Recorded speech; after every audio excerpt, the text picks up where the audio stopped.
Ito po ay kasoy.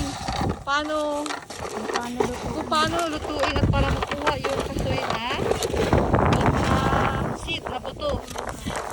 Ayan. Gumawa si Kuya Boy ng kawa. Walang mantika, Kuya Boy. Ayan. Tutulungan natin siya.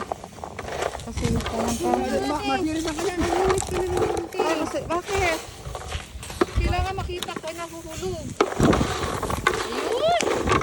Dapat na Kuya Boy. Tapos, ilang minuto yan. Dapat gano'n.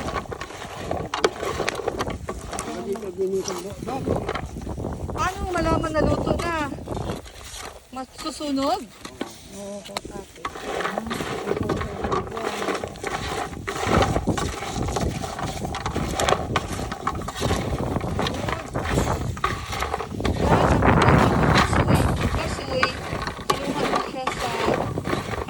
Sa fruit.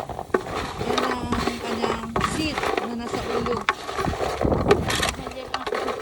Ay, umahak ya kahit saan. Kahit saan mahal yan. Kahit sa Canada, hindi mahal. Paborito din yan.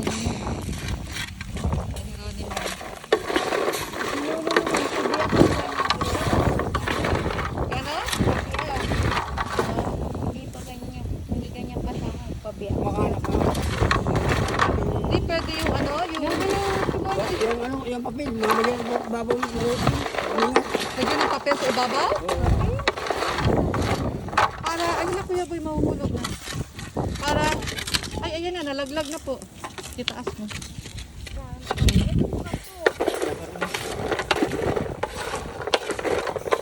Kailangan pala iniikot-ikot lagi. Naku, nalaglag na po.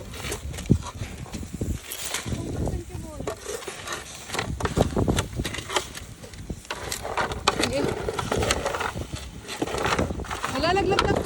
Nalaglag ang laman siguro. Ganun na lang. Para ka disurog na.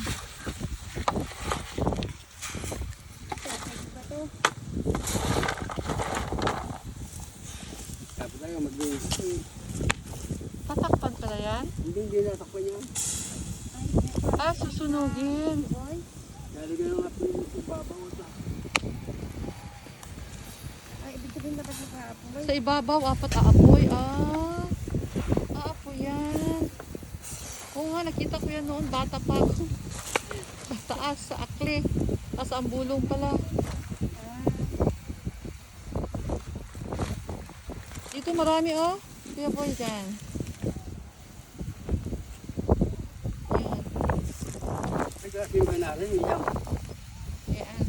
Lakas ng hangin kasi.